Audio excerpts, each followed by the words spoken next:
This story happened to me when I was 17, right at the end of my junior year of high school. I was the definition of a rebellious teenager, at least when it came to my family.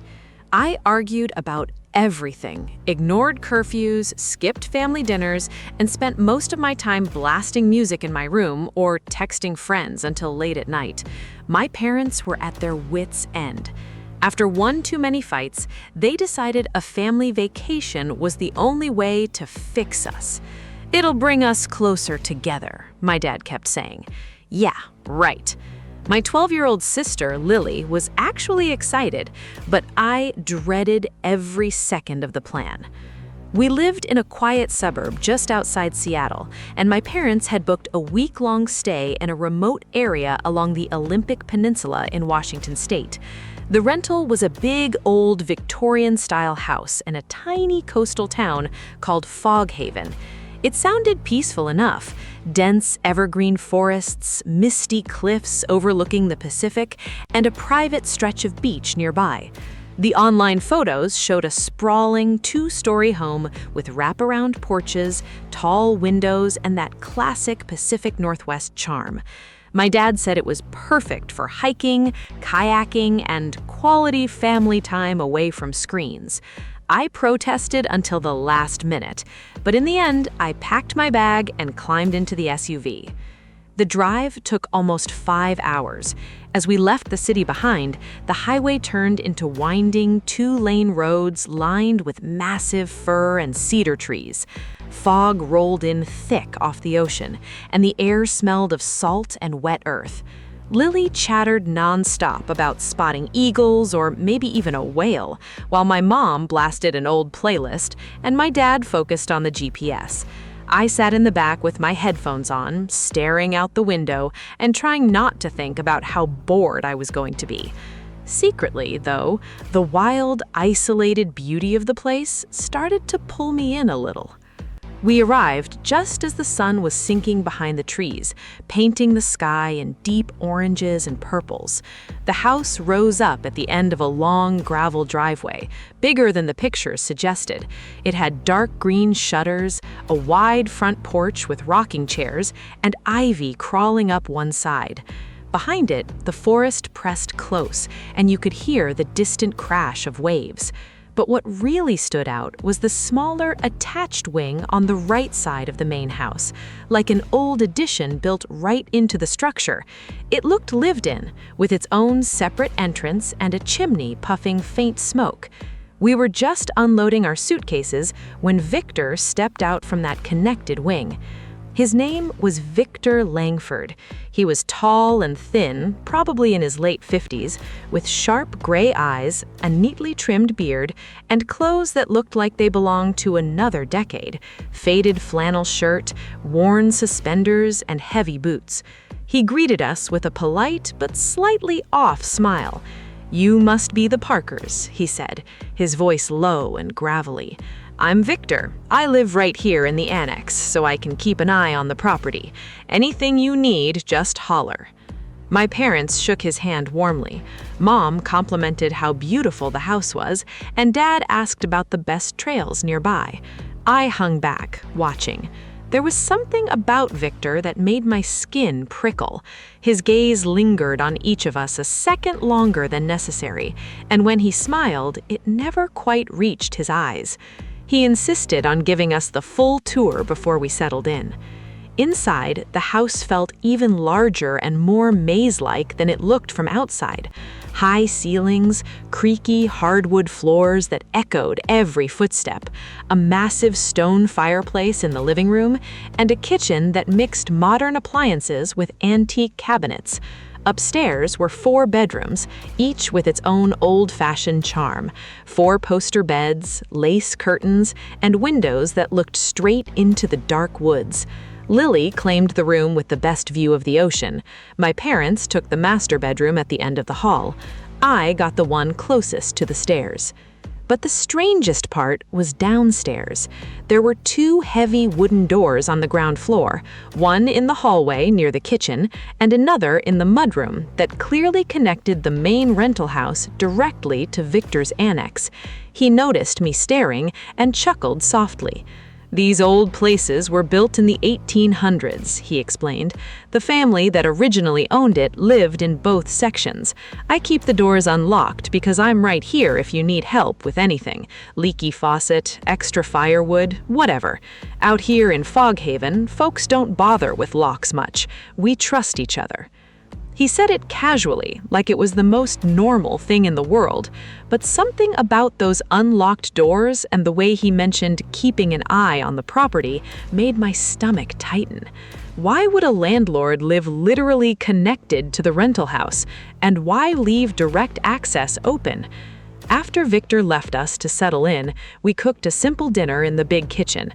For once, the meal didn't end in an argument. Lily was buzzing with energy, already planning tomorrow's beach hike. My parents looked more relaxed than they had in months. As the night grew darker and the fog pressed against the windows, the house creaked and settled around us like it was alive. I told myself I was just tired from the drive. It was probably nothing. Later, after everyone had gone to bed, I couldn't sleep. The silence felt too heavy. I crept downstairs in the dark, my bare feet cold on the wooden floors. Curiosity pulled me toward one of those connecting doors. My heart hammered as I reached for the brass knob. It turned easily. No lock. I eased the door open just an inch and peered through. On the other side was a dimly lit hallway belonging to Victor's private space. I caught a glimpse of an old armchair, stacks of yellowed books and newspapers, and on a small desk in the corner, what looked like several security monitors glowing faintly blue. I shut the door quickly, my pulse racing. Why were there cameras? And why hadn't he mentioned them during the tour? I slipped back upstairs, my mind spinning with questions. Maybe I was being paranoid. Maybe Victor was just an eccentric old man who liked his privacy but still wanted to help guests. But as I lay in bed staring at the ceiling, listening to the distant waves and the occasional creak of the old house, I couldn't shake the uneasy feeling that this vacation was already off to a strange start. The first full day was still ahead of us, and I had no idea how much worse things were about to get. The next morning, the house felt different in daylight. Sunlight filtered through the tall windows, and the smell of pine and sea air drifted in. My parents were already up, making breakfast, pancakes and fresh coffee. Lily was bouncing around, begging to go to the beach first thing. For a few hours, everything felt almost normal. I even caught myself smiling when Lily dragged me outside to explore the backyard. The property was bigger than I expected.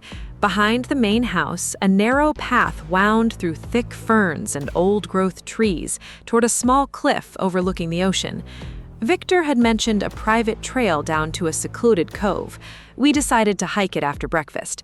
As we packed water bottles and snacks, Victor appeared from his side of the house carrying a bundle of firewood. "Morning, Parkers," he said in that same low, gravelly voice. "Heading to the cove? Watch the tide, comes in fast around here, and stay on the marked path. The woods can be disorienting for newcomers." His eyes flicked toward me for a second longer than the others. I forced a polite nod, but the way he said it made it sound more like a warning than helpful advice. We thanked him and set off. The trail was beautiful but eerie. Moss hung from the branches like green curtains, and every few minutes I swore I heard footsteps behind us that stopped when we stopped. Lily kept pointing out birds and weird-shaped rocks, completely oblivious. My parents walked hand in hand ahead of us, looking happier than they had in a long time. I tried to relax, but my mind kept drifting back to those unlocked connecting doors and the faint blue glow of monitors I'd seen the night before. By midday, we reached the small rocky beach. The water was freezing, but Lily and I skipped stones while Mom took pictures. Dad found an old piece of driftwood shaped like a twisted face and laughed about it. For a while, the vacation actually felt good. On the way back, though, we noticed something odd. Several small trail cameras were mounted on trees, black boxes with lenses pointed directly at the path. They weren't obvious, but once you saw one, you started spotting more. Probably for wildlife or security, Dad said with a shrug. But Victor hadn't mentioned any cameras outside during the tour. The uneasy feeling from last night returned stronger. Back at the house, Victor was waiting on the porch with a tray of fresh lemonade. "Thought you folks might be thirsty after that hike," he said, smiling that thin smile again. "How was the cove?" We sat with him for a few minutes. He told stories about the old logging days in the area, about shipwrecks along the coast, and how the house had been in his family for generations. His voice was calm, almost soothing, but every so often he'd glance toward the windows or the forest, like he was checking for something. That afternoon, I decided to explore the house more while my family napped. I went upstairs and noticed that one of the bedroom windows had a perfect view straight into part of Victor's annex. From there, I could see him moving around inside, sorting papers, adjusting something on a desk. I also spotted what looked like an old security room with multiple screens. My stomach twisted. How many cameras were actually in this house? Later, while helping Mom make dinner, I heard a soft click from the hallway. One of the connecting doors had opened slightly. Or had it? I walked over and pushed it shut, but the latch felt loose. Victor's voice suddenly came from the other side, close enough that he must have been standing right there. "Is everything all right over there?" he asked through the wood. I jumped. "Yeah, just the wind," I lied. "These old doors do that. Don't worry, I'm always close by." That night, after dinner, we built a big fire in the big stone fireplace. Lily roasted marshmallows, and we played board games like a real family. For the first time in years, it felt nice. Around 10 o'clock, my parents went to bed. Lily followed soon after. I stayed up reading on my phone in the living room, the fire slowly dying to glowing embers. That's when the real weirdness started. First came the footsteps. Soft creaks on the upstairs hallway, even though everyone was supposed to be asleep.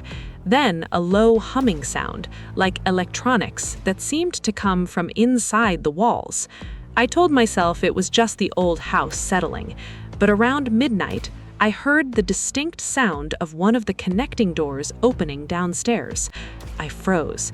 My heart pounded so hard I could feel it in my throat. I crept to the top of the stairs and looked down. The hallway was dark, but I could see a faint light spilling from the direction of Victor's annex. A shadow moved across the floor, tall and thin. It paused for a long moment, then retreated. The door clicked shut again. I didn't sleep much after that. Every small noise made me tense. The wind outside picked up, rattling the windows. At one point, I thought I heard breathing right outside my bedroom door, but when I checked, nothing was there. The next morning, I tried to act normal. Over breakfast, I casually asked my parents if they'd heard anything strange at night. They both said no and laughed it off as me being paranoid. Lily wanted to kayaking that day. Victor had mentioned a rental place in town that offered guided trips. Dad thought it sounded fun, so we drove into the tiny village of Foghaven. The town was almost deserted, just a general store, a small cafe, and a dock. While Dad arranged the kayaks, I wandered into the store for snacks. The old woman behind the counter narrowed her eyes when I mentioned we were staying at the big Victorian on Ridge Road. "Victor Langford's place?" she asked quietly. "Be careful up there, kid. That house has stories.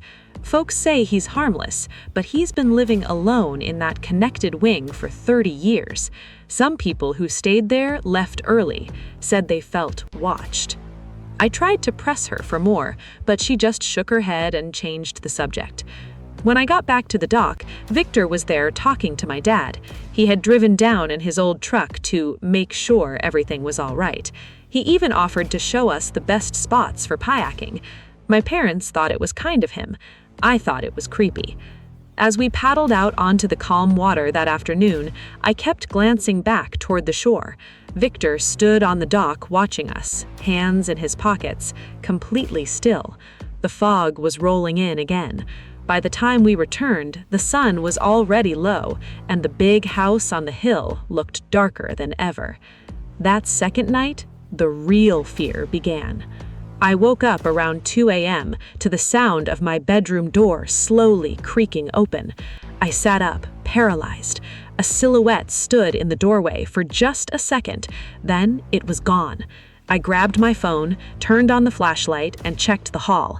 Empty. But on the floor, right outside my bedroom door, was a single muddy footprint, size 12 or 13, a man's boot. I didn't scream. I couldn't. My throat had gone completely dry. I stared at that single muddy footprint glowing under my phone's flashlight like it was something from a nightmare. It pointed straight toward my room. The wet shine meant it had been made only minutes earlier. Someone had been standing right outside my door while I slept. Heart hammering, I backed into my room and locked the door with a soft click. I waited, listening. The house was silent again, except for the distant roar of the ocean and the occasional groan of old wood. Sleep was impossible after that. I sat against the headboard with the lights on, phone in hand, until the first gray light of dawn crept through the curtains. At breakfast the next morning, I was exhausted and jumpy. Lily noticed immediately. "You look like you saw a ghost," she teased, pouring syrup over her pancakes. I forced a laugh and told my parents I'd had a bad dream, but when I casually mentioned the muddy footprint, Dad just raised an eyebrow. "Probably one of us coming in from the trail last night," he said.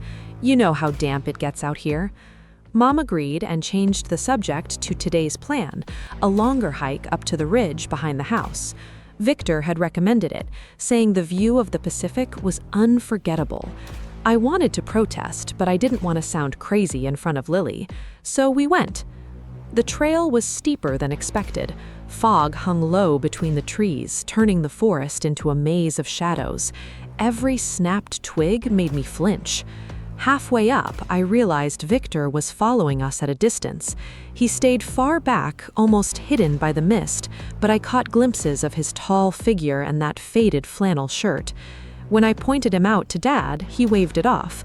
Probably just checking the trail. Nice of him, really. At the ridge, the view was stunning. Endless gray ocean meeting dark cliffs. But the beauty felt poisoned now. While my family took photos, I wandered a little farther and found something that chilled me. Another small trail camera mounted on a tree, its lens aimed exactly where we were standing. A tiny red light blinked once. Recording. On the way down, I fell back and confronted Victor when the others were out of earshot. "Why are there so many cameras?" I asked, trying to keep my voice steady. "And why do you follow guests around?"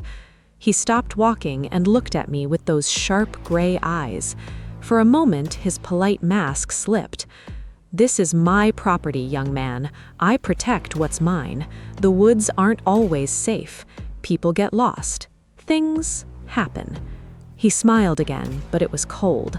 "Best you stay close to your family. Wouldn't want anyone wandering off alone." The rest of the afternoon passed in uneasy quiet. Back at the house, I searched online for any mention of Victor Langford or the old Victorian in Foghaven. The signal was terrible, but I managed to load a couple of old forum posts. One from 3 years ago read, "Stayed at Langford Place. Owner lives attached. Felt watched the entire time. Left after 2 nights." Another simply said, "Never again." That evening, my parents decided on a movie night in the living room. We dimmed the lights and started an old comedy, trying to laugh and pretend everything was fine. But around 11, the power flickered, once, twice, then the entire house went dark. "Must be the storm coming in," Dad muttered, fumbling for his phone light. Victor's voice suddenly called from the connecting hallway. "Power's out on this side too. I've got a generator in the annex. Stay put, I'll get it running." His footsteps moved away, then returned. A few minutes later, the lights came back on, but they were dimmer, flickering slightly. I couldn't shake the feeling that the timing was too perfect. Later that night, after everyone else had gone to bed, I heard it again, the soft creak of the connecting door. This time, I was ready. I crept downstairs in the dark, phone recording video. The hallway was empty, but one of the doors to Victor's annex stood slightly ajar. I pushed it open just enough to slip through. The annex smelled of dust, old paper, and something metallic. Dim blue light came from a small room at the end of the short hall. I moved closer, heart in my throat. Through the half-open door, I saw the monitors, 8 of them, live feeds from inside the main house, the living room, the upstairs hallway, even the outside porch. One screen showed my parents' bedroom door. Another showed the door to my room. My blood ran cold. On the desk lay a notebook. I flipped it open with shaking hands. Pages and pages of handwritten notes, dates, times, names of past guests, and observations like teenager suspicious, watches doors, family in room 3 sleeps soundly. My family's names were written at the top of the newest page. A floorboard creaked behind me. I spun around. Victor stood in the hallway, silhouetted against the faint light, holding a heavy flashlight like a weapon. "Curious, aren't you?" he said quietly. His voice had lost all its earlier politeness. Some guests just can't mind their own business. I backed up, phone still recording. "What do you want?" I whispered. Victor took one slow step forward. "I want people to respect the house. This place has been in my family for over 100 years. I keep it safe. I keep watch. And sometimes people need to be reminded that they're only visitors here." The generator hummed louder in the background. Somewhere upstairs, I heard Lily's bedroom door open. She was calling my name sleepily. Victor's head tilted slightly at the sound. "Go back to bed," he told me, "and don't mention this little visit. Wouldn't want to ruin your parents' perfect family vacation, would you?" He stepped aside just enough for me to squeeze past. As I ran back into the main house and shut the door, I could feel his eyes on me. I didn't sleep again that night. The muddy footprint was gone by morning, wiped clean. But now I knew the truth. We weren't alone in this house. We had never been. And Victor was watching our every move. The next day, I felt like a prisoner in that beautiful old house. Every smile from Victor felt like a threat. Every creak of the floorboards made my skin crawl. I tried to warn my parents without sounding completely insane. "Dad, I saw his monitors last night," I whispered while Lily was outside collecting shells. "He's watching us. There are cameras in the hallways. He has notes about every guest who's ever stayed here." Mom and Dad exchanged that familiar, "he's overreacting" look. Dad put his hand on my shoulder. "Son, you've been watching too many horror movies. The man is a little eccentric, sure, but he's been nothing but helpful. We only have 3 days left. Let's not ruin this trip with paranoia." I wanted to scream. Instead, I showed them the short video I'd secretly recorded on my phone. It was blurry and dark, but you could clearly see the wall of monitors and Victor's notebook. For a moment, they both went quiet. Mom's face paled. That does look strange," she admitted. "But maybe he's just security conscious. We're out in the middle of nowhere." Lily came running back inside before I could push harder. Victor appeared right behind her, carrying a basket of fresh apples from the trees behind the house. "For the kids," he said cheerfully. "Nothing better than Pacific Northwest apples." His eyes met mine for a split second. He knew I had been in his annex. That afternoon, we tried to get away from the property. We drove into town again, this time looking for a different place to stay. But Foghaven was tiny. The only other rental was a small cabin booked solid for the next month. The woman at the general store whispered the same warning as before. "Victor doesn't like people leaving early, says it's bad for the house's reputation." We ended up back at the Victorian by sunset. The fog was thicker than ever, swallowing the forest and the ocean view. Victor had lit a fire for us and left a pot of homemade stew on the stove with a note, "Enjoy, stay warm tonight." I didn't touch it. None of us did after that. Night fell fast. We locked every door and window we could. I even pushed an old dresser in front of my bedroom door. Around 1 in the morning, the power went out again. This time, it stayed out longer. The generator in the annex rumbled to life, but the main house lights never returned. Instead, faint emergency lights in the hallways flickered on, ones I hadn't noticed before. I heard footsteps again, not just one set, 2, maybe 3, soft, careful steps moving through the house. Then came the whispering, low voices right outside my door. I couldn't make out the words, but one of them sounded like Victor. My phone had almost no signal, but I managed to text my parents in our family group chat. "He's in the house. Wake up. We need to leave now." No reply. I crept out of my room, using my phone flashlight. The hallway was empty, but the connecting door to the annex stood wide open. I moved toward my parents' room when I heard Lily scream. It was a short, sharp cry from her bedroom at the end of the hall.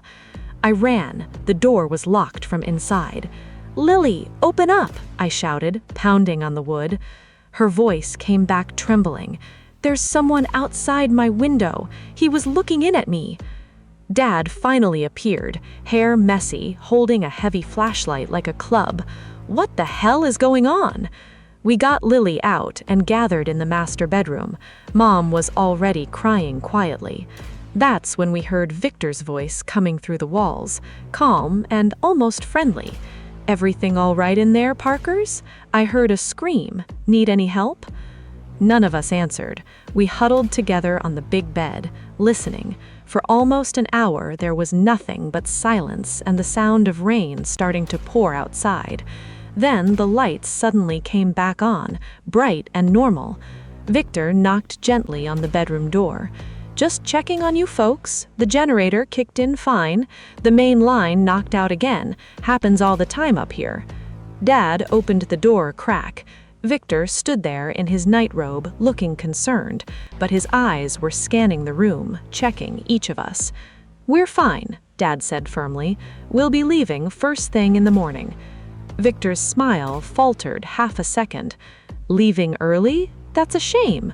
But of course, you're free to go whenever you want." He paused. "Though the road gets slippery after heavy rain. Might want to wait until it clears up. Wouldn't want an accident." He left without another word. We spent the rest of the night wide awake, doors locked, lights on. At dawn, the rain had eased, but thick fog still blanketed everything. We packed as fast as we could. While loading the car, I noticed all 4 tires on our SUV were flat, completely slashed. Victor stepped out from his annex, holding a cup of coffee. "Looks like you've got some trouble there. I can call the local mechanic, but he won't be here for a few hours. Why don't you come back inside and have breakfast while you wait?" We had no choice. The nearest town was 5 miles away through dense forest road, and walking in this fog with a 12-year-old was too dangerous. We went back inside, fear thick in the air. That's when things turned truly terrifying. While Mom was in the kitchen making coffee, I went upstairs to grab my forgotten charger. As I passed the connecting door, it swung violently open. Victor grabbed my arm with surprising strength and pulled me into the annex. He slammed the door shut behind us. "You shouldn't have gone through my things, boy," he hissed, his face inches from mine. His grip hurt. From the corner of my eye, I saw something even worse. On one of the monitors, my entire family was visible in the kitchen, and in the corner of the screen, another figure moved. Someone else was inside the house with them. Victor smiled that cold smile again. "You're not the first guests who tried to leave too soon, and you won't be the last." Victor's grip on my arm was iron tight. His breath smelled of coffee and something sour. Up close, his eyes looked wild, like a man who had been alone with his secrets for far too long. "Let me go," I hissed, trying to twist free. My phone was still in my pocket. If I could just hit record or call for help. "You kids are all the same," he muttered, "always snooping, always ruining things." He dragged me deeper into the annex, toward a narrow door I hadn't noticed before.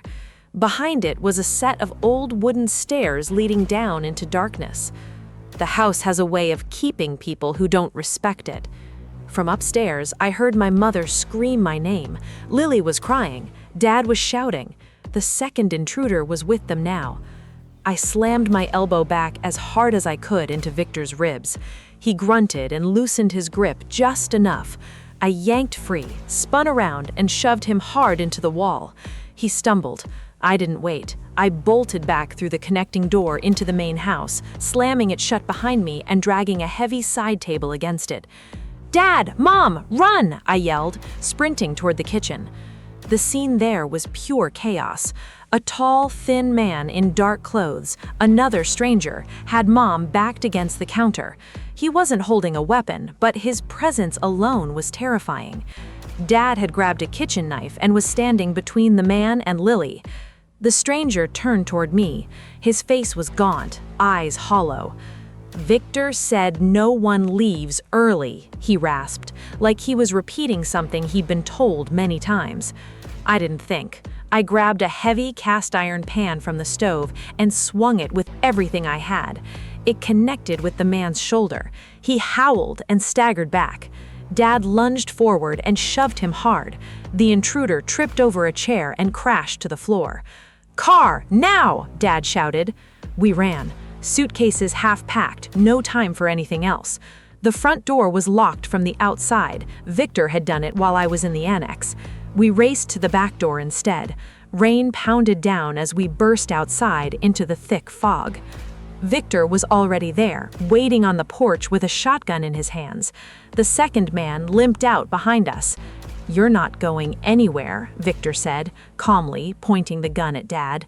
"The house decides when guests leave, not you." For a terrifying second, everything froze. Rain soaked us. Lily sobbed against Mom. My mind raced. Then I remembered the one thing Victor had shown us on the first day, the old root cellar entrance behind the house, connected to a narrow path that led down toward the beach trail. I whispered to Dad, "The cellar door. Run on 3.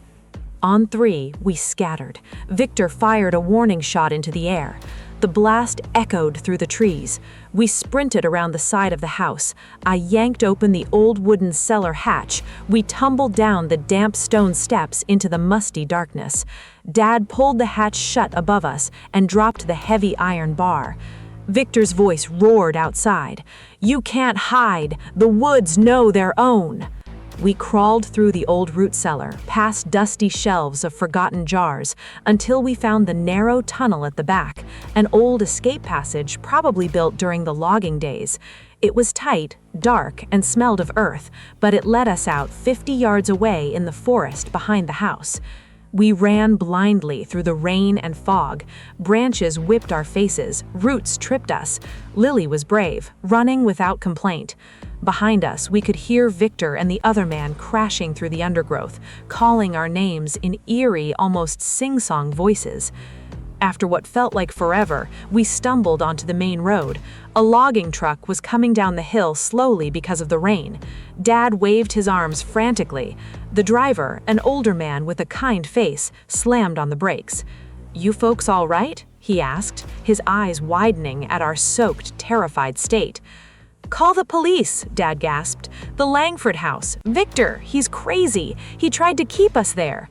The driver didn't ask questions. He let us pile into the cab and floored it towards town. 10 minutes later, we were at the small sheriff's station in Foghaven.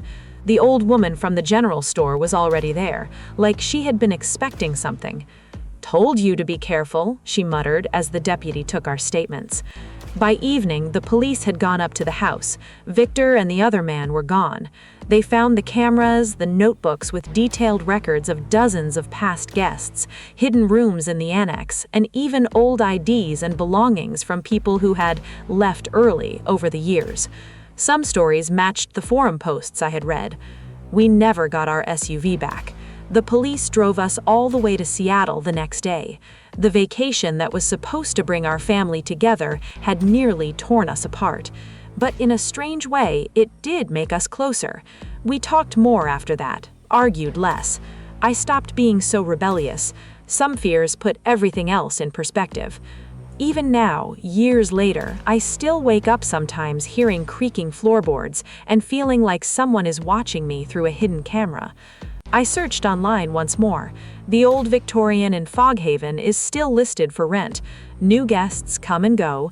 Victor Langford's name appears in a few new strange experience reviews, always with that same polite warning. The owner lives in the attached wing. Very helpful, always close by. Some houses don't let go easily. And some vacations, you're lucky if you ever truly come home from them.